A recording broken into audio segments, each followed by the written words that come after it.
have you seen the alternate ending? There's an alternate ending. The Wait, no, plus I side of having a remember this. Blu-ray. I remember this. I don't remember what it was though. Okay, so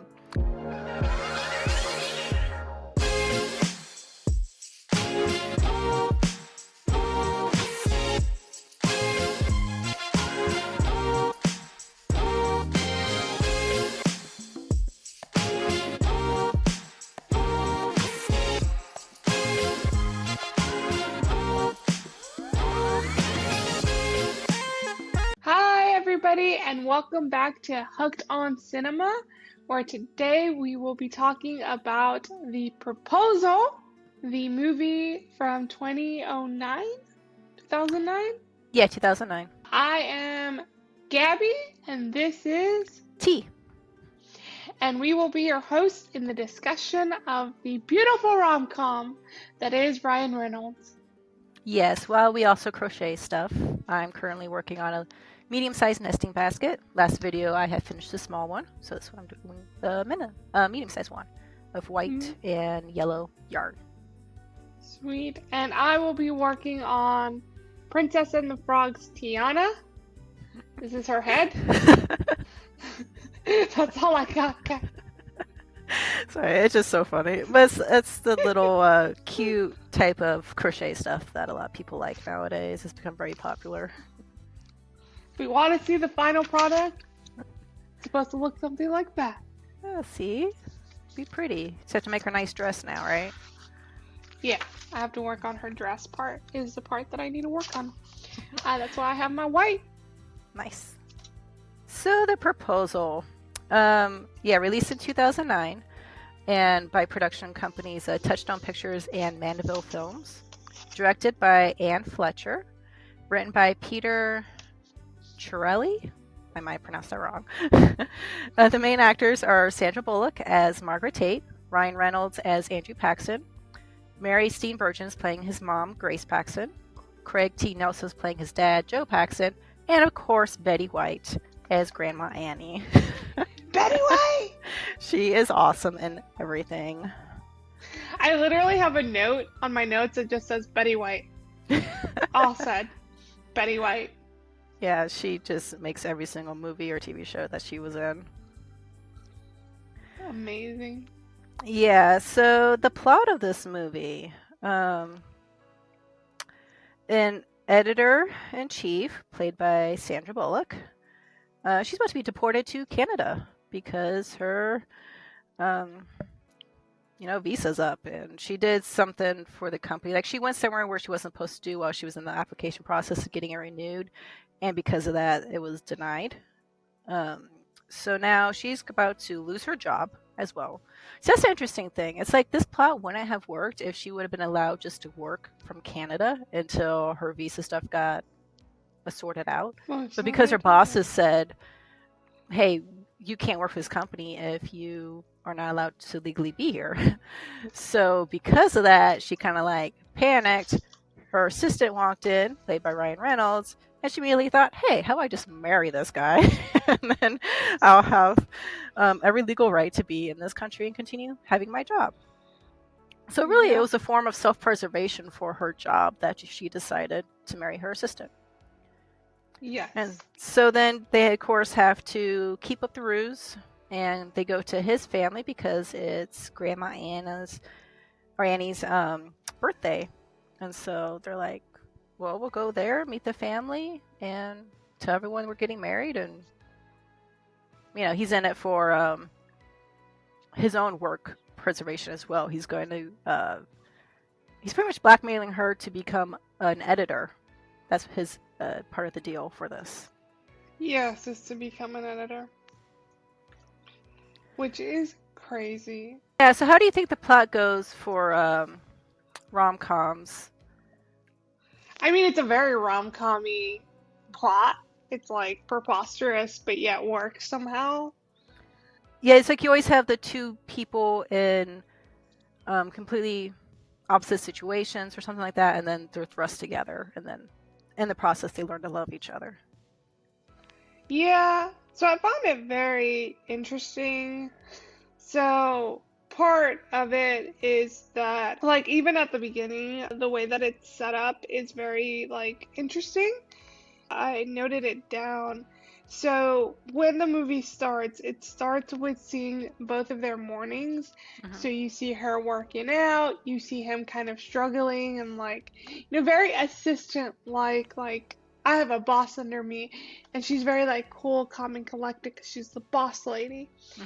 So you see that, and then but you also see like how charming he is, how like people just automatically like him. Like other women are very interested in this dude.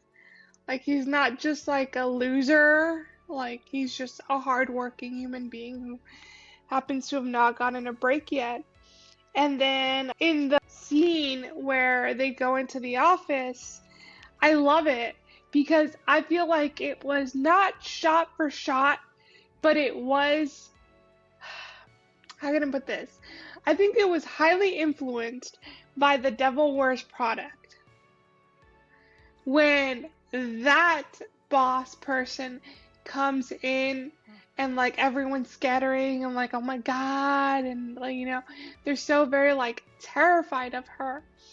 So it gives that similarity that that movie has. And Devil Wears Prada was done, I think, in 2003 or 2006, sorry, 2006.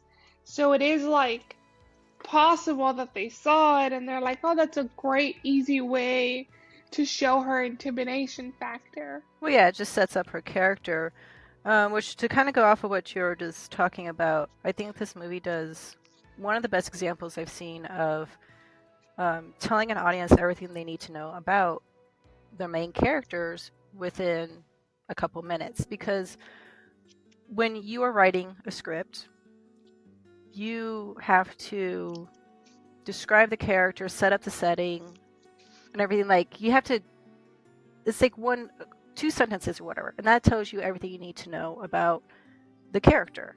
And then as a director, you get that, and then you also have, it's a collaborative work. The director, set design, costumes, and then the actors have to tell you everything you need to know about these main characters in the time that it takes just to do the beginning credits.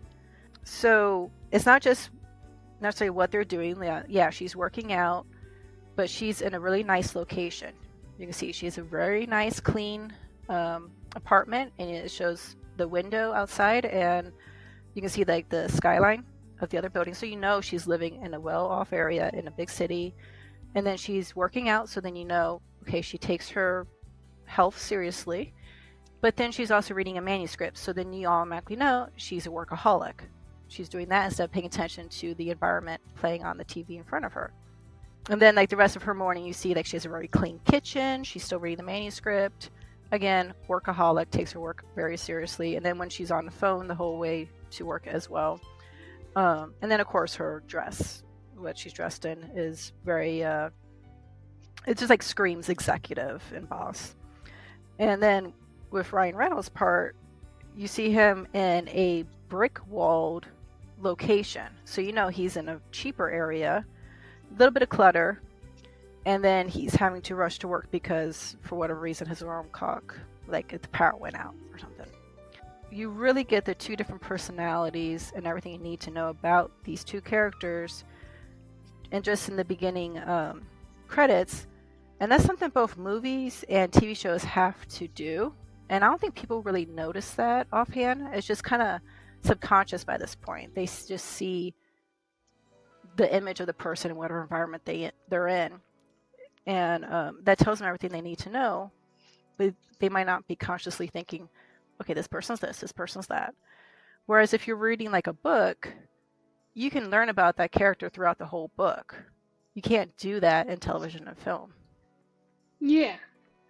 And I think that's one thing that I think it's like a very interesting thing that is very unique to film, I feel like, because film allows you to have this duality. Like even in a theatrical play, you couldn't really do this well because you're cutting back and forth.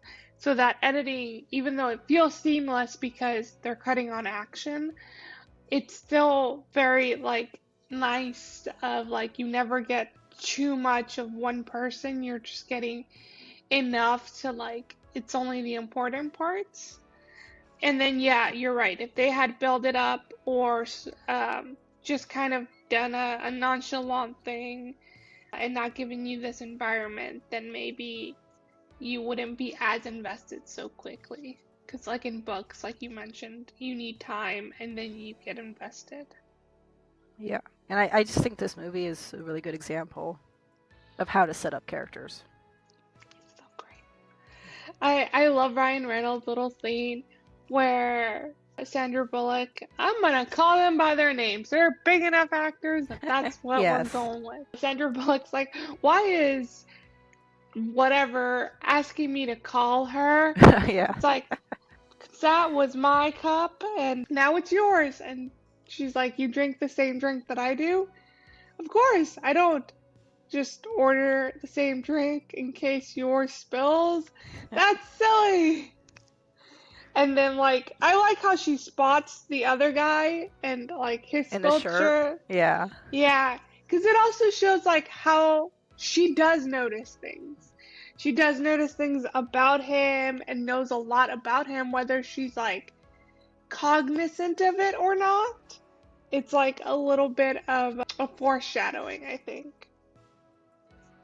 So I really like that. Yeah, she definitely doesn't know as much about him as he knows about her, though.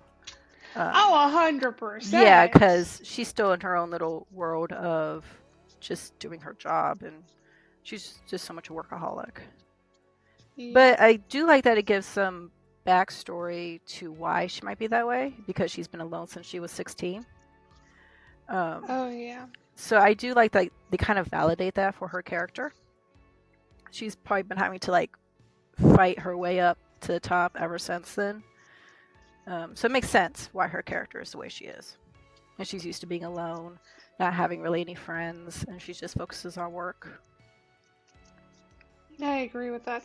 And sometimes when your parents die so young, and depending on your situation, I mean, it seems like she's not very, like, socially inept. Mm-hmm. Like, she's, not the best at making friends or stuff like that, so it's very interesting, and so that's why the whole scenario of the plot of her then having to go to the family get-together. And so the reason that she tags along to that is because the Immigration officer is after there we them. go. Yeah, they need to just keep up the ruse and make it look believable, so that's why she ends up going. Well, and also, like, he asks, like, does your family know? Because it's a little weird if your family doesn't know. And I love how easily she was like, well, mine are all dead. So, like, it's a non-issue for me.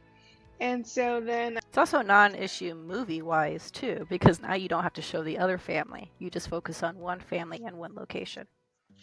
I thought that, too. I was like, that's pretty smart. Yeah. It helps with her character, but it also allows you to not, like, wonder, well, now they have to say the other side of it, It's only one side. It would not have worked if they had to go to, like, 2 different places to talk to 2 different families.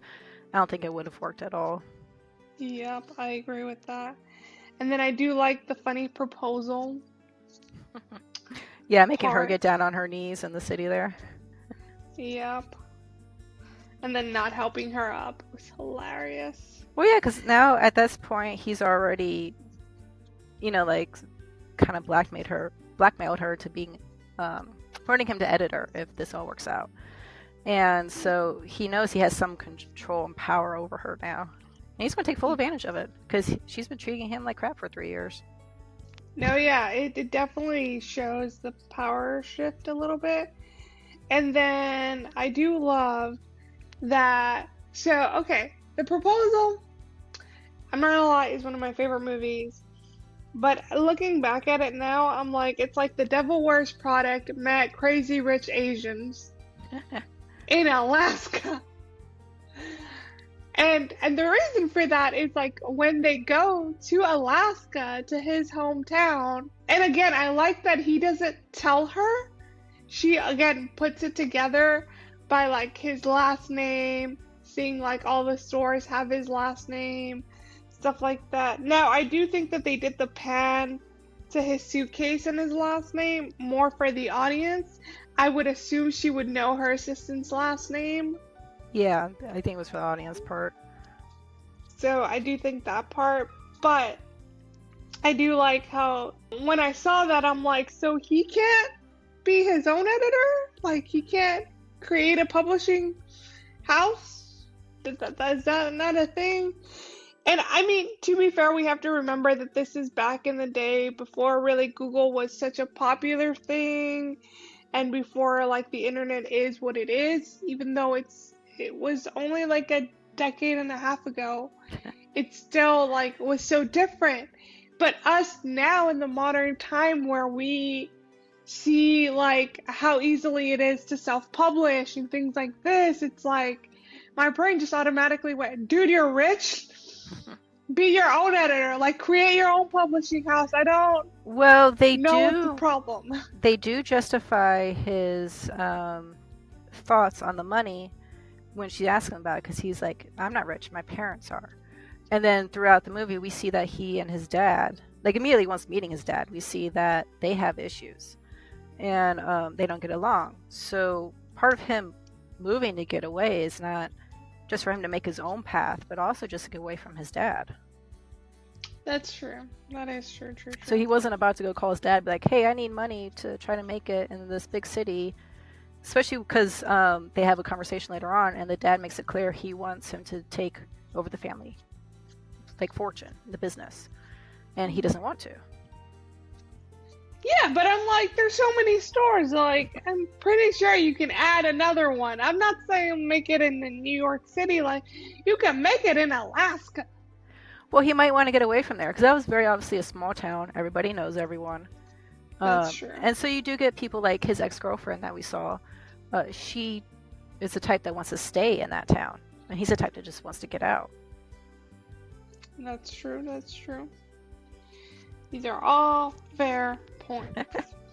It was interesting to see that she wasn't as in-depth to being like very in normal like society, like I don't know, getting on the boat. She was afraid because she couldn't swim.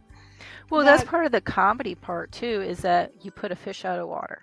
You put someone in an environment they're not used to, and that automatically brings comedy. And then you bring someone in like Sandra Bullock, who's great at physical comedy, and it just works. But it's one of the things I like about this movie, because I usually don't watch romance movies, but I love this one, is I kind of feel like every single comedic situation is realistic. Yeah. Because if you were to put some executive who's never been in the outdoors in that situation, they're going to be doing the same things that she's doing. And I'm sure there are small towns that might have one guy who's a waiter and a store clerk and a male stripper. Because he just pops up everywhere and everyone knows him. That dude is so funny though. Yeah, because you've noticed the comedy in this movie centers a lot around her just not being used to the environment and the family attention. A lot of Ryan Reynolds' parts are actually more dramatic. He, of course, has some funny lines and so on. And, like, his facial expressions are great. Like, when she tells the bosses we're getting married, and he's just, like, a deer in headlights, like, what is going on? He's just, like, stunned and doesn't know what to do. So, of course, he says funny things, and his expressions are great. But then once he gets home, he actually has a lot more dramatic parts with his family, especially with his dad. Mm-hmm. So the comedy really comes from Sandra Bullock and, of course, Betty White. And Betty White. Oh yeah. No, I loved it. I loved even how like he wasn't sure how he was gonna tell his parents and stuff. And then like as soon as his dad like nudges him, and his dad, like what he says is like really harsh, like I never thought you'd sleep yourself to the middle. And then he's like, well actually she's my fiance, so you know, haha, joke's on you. And also saying it in front of other people too. It's just he was very rude that first time we see him. His father obviously has a grudge, the fact that he won't stay home and take over the family business. But I do like that storyline of the father trying to pass down everything to the kid, because that is something that is still very common in just like in everyday life. You know, your parents, they of course want what's best for the kids, and they do things like setting you up well financially or make sure there's, you know, a good family house, whatever it is. But then they put all this work into it, and then if the kid wants to leave, then they get really hurt about it. But the kid has to live their own life and do what makes them happy. So I thought that was a nice way to kind of touch on something that's very realistic for a lot of people. No, yeah, I agree. And I do like their dynamic. It's like, I don't know, it's very interesting in this aspect of like, it is a father-son, it is about legacy. He wants to make his mark on the world through story. His father believes his mark is his to continue on. So it's a very interesting dynamic. Do you like the dress? It's becoming like a full fair. Yeah, I'm getting my sides of my basket up here. It just takes a while switching between colors. One thing that this movie does well is balancing the comedy and the romance and the drama. Because it does shift between them, and it does it well. And something I noticed while rewatching it here was the music. I was paying attention to the musical score and how it changes whenever you're supposed to feel something else. You know, if it's a drama, you know, it changes. If it's comedy, it's more lighthearted. And then if it's the romance, of course, it's like the sweet romance music. But if you pay attention to it, it does change whenever you're supposed to feel different about a scene. Like the best example of it would be at the end when they're in the plane and they think Grandma Annie is having a heart attack. And she's like, I'm ready to go, you know, like spirits can take me now. She closes her eyes. And it's like really, that whole scene is like soft, solemn music. Because you think, oh, she might be dying. And then she opens her eyes and immediately changes to like a little happy jig comedy music, you know? And so it's like the music really helps tell you what type of scene this is. I agree with that. I definitely do. I think it's funny because one of the scenes that I really liked and popped out at me for reasons of really visual effects, since, you know, I love that stuff, is that the part with the dog. Oh, and the eagle? Yes. So that was done, of course, on blue screen. Neither one of the animals were done in the same location. So the eagle was filmed on a blue screen separate from Sandra Bullock and the dog. And then when it's carrying the dog, it's actually a plushie. So it's a stuffed dog, not a real dog. Mm-hmm. And then when Sandra Bullock is actually holding the dog, they got someone to teach her how to properly hold it, which is funny because when I saw her holding it, I'm like, for someone who doesn't know anything about dogs, she's actually holding that dog in a way that would not actually hurt the dog. Mm-hmm. That's pretty impressive. And then when I found out, like, oh no, the actress was trained how to do it so that she wouldn't hurt the dog, it was like really interesting and clever and stuff. So I just really like how like in visual, like there's really, rom-coms are never visual effects. Like the most you'll probably see is like the Bridgerton stuff, in which it's enhancing the set. Mm-hmm. So it's like set enhancements. It's usually the only visual effects stuff that you'll see in these rom-coms, more in the time periods than the modern ones like this one. Yeah, So the like, modern ones is mostly just like cleaning up with editing, like color correction, things like that. It's not like full like CG scenes. No, yeah. So yeah, no, there's no visual effects. It's just basic post-production. Not saying that it's basic, it's just like the regular editing, like Mhm. having an editor versus a VFX artist, which is hugely different. And so it was very interesting to see it. I will not lie though, the rotoscope does not hold up as well in our new quality because I was like, oh, that had to have been rotoed somehow. Oh my god, that was on the screen. I know, but it definitely, for what it was definitely a cute little thing, very sweet. I think they use enough of the live footage for you not to get too distracted with the little bit of mishaps that one would Well, have. plus you're supposed to be laughing during this whole time and not like really paying attention Analyzing to the it. frame. Yeah. Yeah. So people aren't going to notice. But that does bring to light an issue that we just have as our technology keeps progressing. Because this movie was only in 2009. That's not like a movie from like the 1950s and you're trying to watch it like on a 4K screen, and you can really see everything wrong with it. So just between like 2009 and now, with however you're watching it, if it's streaming, Blu-ray, and whatever type of resolution screen you have, it can really show the differences, especially with CGI having grown so much. Mhm. People are so used to seeing, especially like in the superhero movies and so on. So when they see a little bit like this, and if you look closely enough, like what you were describing, they will see it doesn't look perfect. So that's just an issue we have with our technology advancing, and people need to give some slack to the older movies whenever they're watching something on a newer screen. It's like, don't be bashing it because you think it looks terrible. Like, no, it looked great for its time. Yeah.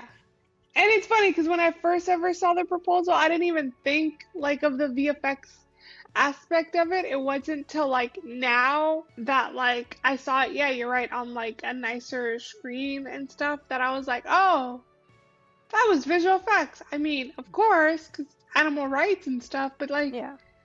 like when I first saw it, like that never crossed my mind. I was just like, oh, that's a funny scene. Like, in fact, I thought like, oh wow, that's a really trained eagle. Like, so it was very interesting to see that they weren't in the same scene and how it was done.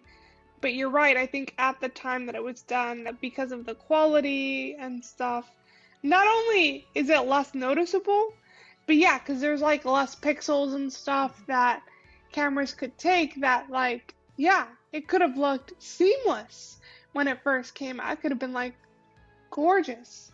But unfortunately, now that we're getting bigger and bigger resolutions, the little bit of cracks are unfortunately being seen. It is a clever scene because I do like the dynamic between Sandra Bullock and that dog. They were just not friends. It's also a point in the plot for that scene. Like, it actually contributes to the plot, not just being like little funny moments when his mom and grandma's watching her out there with the dog, thinking she's playing, and no, she's actually trying to serve the dog up to the eagle to get her phone back. And but the fact that she loses her phone, and she's so attached to her phone and her position, like that's her lifeline. And so then for like 24 hours, she doesn't have her phone, and then they have to go into town to get the new phone. And then she has to try to get on the computer, which leads to another hilarious moment of dial up on the computer. The coin operated internet computer. Beautiful. And that again, she gets to see Ryan with his ex-girlfriend. And by this point, she's just really questioning everything because she forgot what it was like to have a family. And now she sees she's going to ruin his. Yeah. And like causing them heartache is like terrifying to her. And I do like that scene of like, I forgot what it was like to have a family, especially because she falls off the boat and that leads to like the previous joke. And I do like that like almost every joke in one way or another gets like revisited. And I think that makes it even funnier the second time around. Is like because she's like, I can't swim when she's like got there with all the luggages and stuff. And then he's like, hence the boat. And then you have this scene where he takes control of the boat to like calm her down, and then she falls off, which again, and I know they did it because it's supposed to be funny, but as a person who can't actually straddle in the water, I was like, her head's above water. I'd like to state that. She can swim. Like, I like to state She was Sandra like, Bullock. she was kind of like doing a little doggy paddle thing, and then trying to get over to the buoy. Yeah, but like, that's not a natural movement. I'm just saying, as someone who struggles in the water, she can swim. Well, that's the I'm hard like, part for actors when they actually know how to do something, how to portray not doing it, especially in a survival situation like that. Like, of course, she would have been safe. There would have been plenty of people around her to make sure she was safe during the whole thing. But, you know, she knows how to swim, then trying to show that you don't while also staying afloat. That's just survival instinct kicking in as well, trying to keep your head above water. yeah. So it's like, it was just so funny. I just find it funny. Okay, I just found it so funny. Oh, funny little note, because I have it on Blu-ray, so I was watching on Blu-ray and I listened to the audio commentary done by the director and writer, and they were saying when they arrive there and they're trying to get her luggage onto the boat, remember that one bag goes into the water? Mm-hmm. That was an error. It wasn't supposed to go in the water, but Mary Steenburgen just went with it. She just grabbed it and like, oh, I got it. It's fine. Put it in the boat. So then they just kept it. That's hilarious. I would have lost my stuff though. That's the thing when you have great actors who are used to comedy movies and even doing improv or whatever, they can just go with it. They go with the flow. They don't break up all of a sudden. I agree with that. One of the actors that was on there that is one of my favorites. Not only is it the guy that does everything on the island, it's Bill, the guy that gets fired right away. Oh, yeah. Mm-hmm.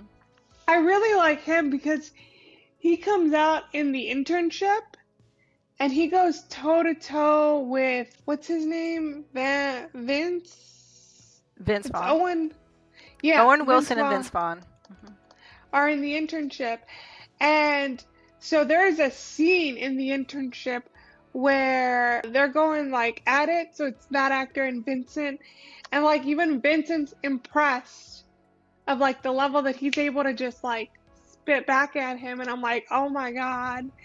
So it was so nice to see him like with other, I don't want to say comedic legends, but like they are very well known in this rom-com area, that it's like really nice to see him in more stuff. So I was so excited to see him.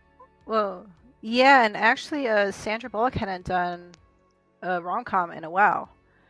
And so when they sent her the script, and again, this was from the commentary, they sent her the script and they weren't sure if she was going to do it because she had kind of gotten away from that genre at that point. And her character, Margaret Tate, was not as nasty and mean in the original script. She made it that way. And they kept asking, like, you sure you want to do this? Like, no one's going to like this character. Everyone's going to hate her. And she's like, don't worry, I got this. And she was able to make her character nasty or meaner, but because it's her, play in a way that you still love her. Yeah. No, that's fair. That's so true. Have you seen the alternate ending? There's an alternate ending. Wait, the plus no, side of having a Blu-ray. I remember this. I don't remember what it was though. Okay, so if whoever's listening to this, if you have it on DVD or Blu-ray, if you can watch the alternate ending, it's hilarious. And you can, like on the Blu-ray, I actually have the alternate ending with commentary from director and writer again. And it's really good that they do the commentary because it explains why they decided not to go with that ending and why they had to reshoot the actual ending like a year later to put in the ending that we all like. So the alternate ending is kind of a continuation of when she's flying out, and Ryan Reynolds is at the airport there, and he's on his phone to his buddy, I believe it was Chuck, up in the air tower. And it's just kind of a continuation of that leads to her actually coming back. They turn the plane around, come back, and they have their little moment there on the tarmac, pretty much. And it's hilarious because the flight attendant on the flight, she was just amazing. I don't remember her name, the actress's name or the character's name, but what it was is Ryan Reynolds is talking to his buddy in the air tower, Chuck, and then he's relaying the information to the flight attendant, but the quality of the audio between them is not that good, so it keeps breaking up. So she's hearing odd stuff, and Chuck is also being like an inappropriate boy with what he's saying of what Ryan is saying, which he's not saying that at all. Things of something like he likes her breast and stuff like that. It's just inappropriate boy stuff. And so then the flight attendant's taking on the phone in the airplane, walks over to Sandra and is like, tells her what was said, and Sandra's like, what? Like, what does Andrew say? Like, what's going on? And so it's just really hilarious between the flight attendant and Chuck when Sandra decides, okay, they need to turn around and, go see what's going on. The flight attendant tells her, you need just to come to the phone. You need to talk to him yourself. And so she tries to get up to go to the phone on the plane, and the immigration officer won't let her. He physically grabs her and keeps her there, like, no, you're not talking to him. You're not going back. You are coming with me. And it gets a little rough in there. He gets like tased and put down because the flight attendant will not allow any roughhousing on her flight and all that. And then she's like, due to the FFA laws and rules with a passenger, like an unruly passenger like this, we need to land at the nearest airport. Guess we're turning around, folks. So she gets the plane to turn around and go back. And he gets arrested. They take him out and go put him in a police car. That's hilarious. Then Sandra and Ryan had their little moment on the tarmac. It's not as nice as the moment in the office, which is why they decided to shoot the other ending instead. Mm-hmm. So they said, the director Anne and the writer Peter were saying that even though it was hilarious, audience loved that ending because, again, the flight attendant was just hilarious. It was such an odd comedic beat after such a serious situation. Because, it's the ending of the romance stuff of where you realize they actually do love each other, but now she's left him because she loves him. And to have all that comedy all of a sudden just seemed kind of out of place. And it took away from Sandra and Ryan coming back together. It made their moment not seem as powerful. So that's why they decided to take that out and shoot the scene in the office, which they had to rebuild that entire office because it was like a year later. They decided to shoot that instead, so just focused on them. And even though the alternate ending is hilarious, I do agree that the ending they went with is more satisfying for the characters. Mm-hmm. And it's also nice that it's back in the office because then it's full circle. We get to see where they started from and then how they're ending. And it's just great having all the office people involved in that too. Yeah, you tell her who's boss, and yeah, that's hilarious. Because the office set was actually shot on location in an office building in Massachusetts, I believe it was. And then so they had to rebuild that whole set on a stage in LA for shooting the ending. Of course they did. And she was like, since it was like a year later, you can notice like everyone is a little bit different in weight and appearance, but not too much that it really takes away from everything. I mean, they're side actors, like, I don't know. But they made the right move. And that's a good part on the director and writer of knowing what works and what doesn't. Because they did say the audience loved it, the ultra ending. They just wanted more. And so they were really wise, even though it costs to bring everyone back and to rebuild a whole set a year later. They were very wise to do that. Yeah, like to understand the audience's reaction, to understand, okay, yes, this could work, but there's something missing. And that was goes it makes it go from a good film to a great film. No, yeah, and for me, part of a lot of things is the ending. Like the ending to me either makes or breaks a movie.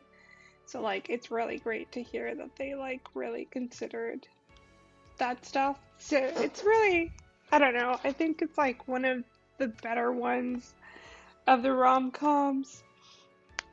You have the crazy rich Asian part of it, which is just like he's secretly rich, or his parents have been, rich, and he's just trying to make it on his own, which also builds to his own character. No, so I really have always liked this one. I think Brian's reactions, like his quickie comebacks, are really like smart and great. Like even the way that he proposes to her finally is like, I will you marry me because I'd like to date you. Is like such Yeah, and a then all the women in the office are like, "Oh, how sweet." I mean I would too, man. It's Ryan Reynolds. You get him. You Well, see, get him. Ryan Reynolds has I really like to rewatch this movie because Ryan Reynolds has gotten the reputation now of just being a comedy smart mouth actor. Especially because of the Deadpool stuff, And there's some people out there who say he plays the same role in every movie he does. But the roles he had here, especially with like the scenes he had with like Craig T. Nelson, they were really good for the drama. So he did a really good job with that, and not just the comedy part. No, yeah, and I definitely did not get Wade Wilson. Oh my God, what's Deadpool's actual name? Whatever. I didn't get Deadpool from this movie, and so it was really nice to like it because he's not like a super snarky character. Yes, I do think that he has played multiple snarky Mm-hmm. characters, hence why a lot of people could think like he's a one note actor, but I guess because I've always seen him in this, that I've like never thought of him in that way. Yeah, this one really shows he has more acting chops than just being that way. But it's just a matter of being typecast, which that Hmm. happens to some actors. Kind of happened to like Jim Carrey too. There for a while, you can count on him to deliver in a comedy film.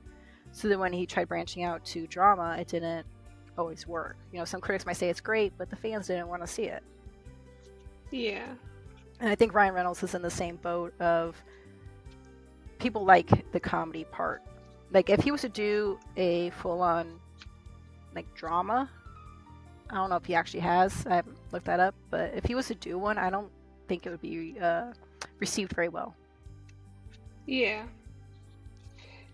No, yeah. And I mean, he's still trying to branch out a little bit. Like, he did If, and If is a little bit more serious than I was expecting, which is his newest movie Mm-hmm. about imaginary friends. So that was pretty interesting.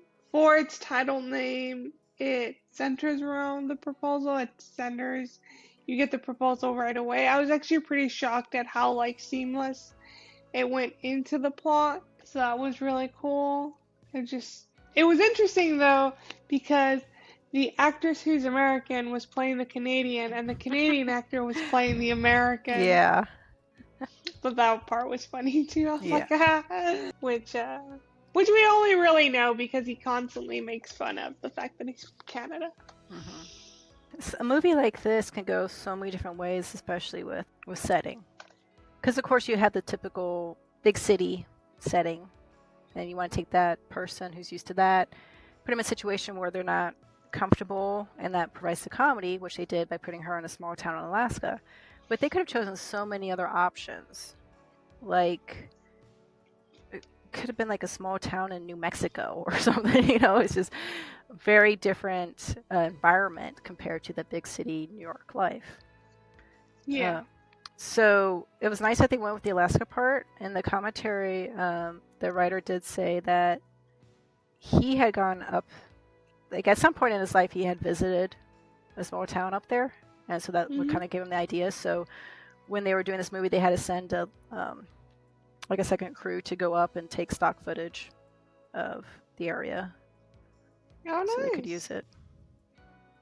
Yeah, I will always do wonder about that because, like, I know my hometown keeps now being part of movies. Like, it was in Terminator and I think Logan at one point because it's a border town on Texas and Mexico. But in Logan, I think it's when they had like these giant trees, and I was like, where is that in my hometown? No, that's not even Texas. It's wrong. I'm so sorry. We don't have trees like that in Texas. We have that in Maine and Maryland, like, the north See, ones. yeah, that's an issue film productions run into when they try to set a film somewhere and they're filming an entirely different environment. And sure, you can go get stock footage of the location you're trying to be in, but you can't fool everyone. Especially people who live there. Yeah, it's like they know. Yep. So it's kind of hilarious. But no, yeah, the ending definitely made it for me. The whole like interview style, like, how long have you two been dating? A week. Yeah. Yeah, that was funny, and that's also a nice way to close out the movie for the credits, on doing that, because a lot of times in movie theater, the credits roll, people automatically start getting up and leaving. Now, when these credits started rolling, they were off to the right side. So that immediately tells you something's about to happen. There's about to be more video popping up. And so then people stay, and then the video pops up, and it's just hilarious all the way through of all the questions everyone is being asked. Oh, I like that one guy who's like, are they soulmates? No. Do I think she could do better? Yes. And I'm like, bro, you got defeated by Ryan Reynolds. It's okay. Yeah, no, he was hilarious in that. And I actually like those types of credit endings better than what we have nowadays. Like the beginning ending credits go where it's like the executive producers, director, the main actors, and it's usually like a fun graphic going along with it. And then sometimes there's a little scene, then, okay, that's fine. But then you have all the very end scenes at the end of all the credits. And those ones are annoying. It's like, if you want to put a scene in, can you do it while the credits are playing, please? You're talking about Avenger level things.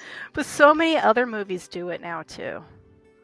Yes, but Marvel is the Yes, one who they made really it kick that off, iconic. and it's very annoying. T's like, I can't stand it. They don't know the pain they cause Well, me. having scenes and credits has been around for a very long time, and like most popular or famous for that could be something like Jackie Chan movies. They would always show bloopers in there. Bloopers. Yeah, I really did like all the bloopers. I'm not gonna lie, I was a huge fan of the. Some Burt Reynolds movies did that too, like back in the 80s. So that was really popular, and that's fun, having that little like fun video just playing while the credits are going. That's great. Not sitting through 5 minutes of credits to see 20 minutes sometimes. Yeah, because some of the movies are so long. Just to see a 1 to 2 minute ending little scene that's supposed to set up something else. That's true. It's That's like we fair. all have lives. We have to get out of there. We can't stick around. How dare they think we don't have lives? Well, then I feel bad too for all the people who work in the movie theaters, because then they have to wait until people leave before they can start cleaning and they can get the next people on. No, yeah, and then like there's been some times where we've like not sure if there's an end scene, and they'll pop up and be like, "There's no end said, get out!" Like, Yeah. Come on, like please give us time to clean up. Yeah, see, I don't mind the one that plays like right after media credits. I've seen so many movies nowadays have really cool credits that just start off, playing the director, writer, executive producers, main actors, and then a little scene. Those ones are fun because I really like all the graphics that go into those. Mm-hmm. So really good work on those ones. And then the regular credits can play afterwards. It's like, I guys, give us a wonder. break. We're tired of the end credit stuff. That's fair. That's fair. Is there anything else we want to say about the proposal? I think it was really, really well done. I love the silly moments with Betty White. I think if no one else could have played the grandmother, and I think Betty White really brought the movie together. So did the dog for that matter, but Betty White is awesome. I'm a huge fan of hers. So I think one of the reasons I do rewatch this movie a lot is for her. Definitely. Yeah. It's the Uh, cast that really makes it for me, and they have the chemistry. mhm. You can tell when a Uh, movie works with the chemistry. It's just great. I would, if they were to do another rom-com, Ryan Reynolds and Sandra Bullock, I would go see it. And I don't like watching those movies, so it's like that's the only way I'm going to go see another one. is it both of them are in it? Yes, both of them have to be the main stars again, and I will go see it. Uh, yeah, Sandra Bullock's done a recent one, but she did it with Channing Tatum. I don't think it was as good, personally. Oh, The Lost City? Hmm. I did see that one. That was funny. Definitely not as good as this proposal, but it was good for a laugh. And then Ryan Reynolds right now super into Deadpool. So who Yeah, knows he's when into that stuff. even though he says he's not allowed to do a Deadpool 4, who We know knows he's when working on some. working on something, man. He was crying. No, I mean Thor was crying. We gotta find out why Thor was crying in Deadpool. Spoiler for Deadpool's, guys. Sorry. Everybody knows already.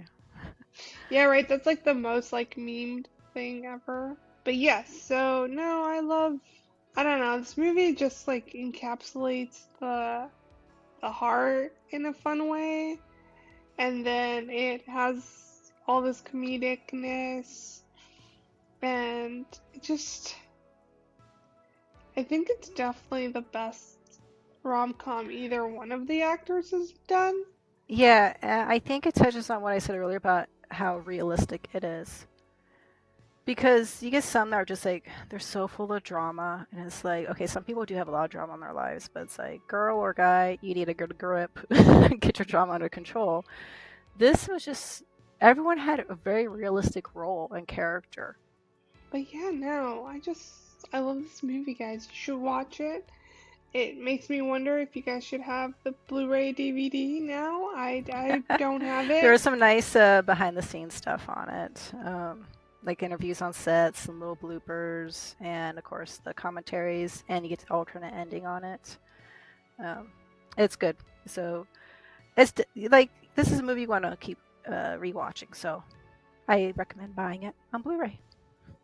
And I'll put the Amazon link to that. If you want to use our affiliate link, you're more than welcome to, as well as the digital version that I have, because I have it on Premium or Prime. I think we've discussed everything. We've like really pumped this movie up. It really holds up. Yeah, no, we love it. For Next movie though, I don't know. Our next I got movie feelings. is Leonardo DiCaprio and his version of Romeo and Juliet. Well, not his version. Yeah, I know, but Yes. it's like he's the star of it, which of course everybody who's into romance movies knows Romeo and Juliet is the first romance great thing. It's like It's that's what's like epic. yeah, it's the first epic of romance, and there's so many things wrong with that story. I will say We'll it. get into it next week. Yeah, I don't mind saying it. Y'all can come after me for it. I don't care. There's so many things wrong with Romeo and Juliet. But we will get into that when discussing the movie. And you know what's funny? It wasn't until I took a theater course that I changed my mind about that. So we'll have a fun discussion next week. We will, guys, keep you updated on all things Hooked on Cinema by posting, of course, our schedule on that community tab. And then just a reminder that we still have that poll up for April. It's going to have movie options, and the top rated movie on our YouTube poll will be the winner for April, and we will have discuss that movie. And again, if you have specific like questions about that movie or things you want us to deep dive. As T has mentioned, she listens to the commentaries, so you don't really have to. And I go, hey, that scene looked like it had visual effects. Let me dive deep into that. And so I got you on that. But if there's specific scenes in either our upcoming movie lineup or any of the movies on the poll, please reach out to us through that comment section at YouTube, because right now we are very YouTube based, even though we will be on Spotify, Apple Music, and Google Music, and I believe Yeah, we're just starting out. Gotta give us a chance. Let us get into our groove here, and because we both have full-time jobs and everything, so this is a nice little hobby for us, and we get to chat about something that we enjoy, and watching movies and learning how they're made, and we just want to share that with everyone while crocheting. While we crochet, and I epically failed this one. My basket is almost done. I'm just doing the top little ridge. I'm going along the end of it, on the very top of it. So it makes like a nice little top on it. And then I just have to sew in all the ends from when I change colors. That's the not fun part. The not fun part. Do you use stiffer? No, I actually don't. I don't use that. I love using stiffer now. I've used it once and I like it. Stiffer, do you want to explain what that is for anyone? Because of that name. Stiffer is a spray or liquid form, depending on which one you want to use, that you can put on yarn. It's usually for baskets, just so that it firms up the yarn and it makes it more dense, so that it doesn't fall over as much when it's like baskets or lids or things that you really want to be sturdy. Yeah, it depends what type of yarn you're using, which is why like mine are pretty good about keeping its shape. Here, I just finished cutting it out there, so they're pretty good. It's a cotton and nylon mixture, the type of yarn, so it's a bit stiff already. It's not just using like 100% acrylic yarn where the stiffener would be very useful. So yeah, the type of yarn really matters when making home decor stuff. And I use the Walmart kind, so I need that stiffer, okay guys? I need it in my life. I made a TARDIS based basket and I used it for the lid. It's great. I love it. Nice. So no, yeah, it's gonna be fun next week. Keep posting with us, rate us on Spotify or anywhere you listen to podcasts. It really does help the podcast out. We will be doing this weekly, every Monday morning. So we are here for you guys. We definitely want you to be part of the conversation. And I hope you're enjoying us talking about these films, as well as our little crocheting tidbits that are a very unique combination, I think. Yeah, well, like you said, we're just hooked on cinema. Yes. Any final words? No, that's it for me. Thanks for watching, everyone. Thank you guys, and as always, we will keep you posted, and subscribe if you like us, rate the show if you think we're worth rating, and we appreciate you listening and staying on for this long. It shows dedication, and we appreciate it. We are here for it. Thank you so much. Bye. Bye.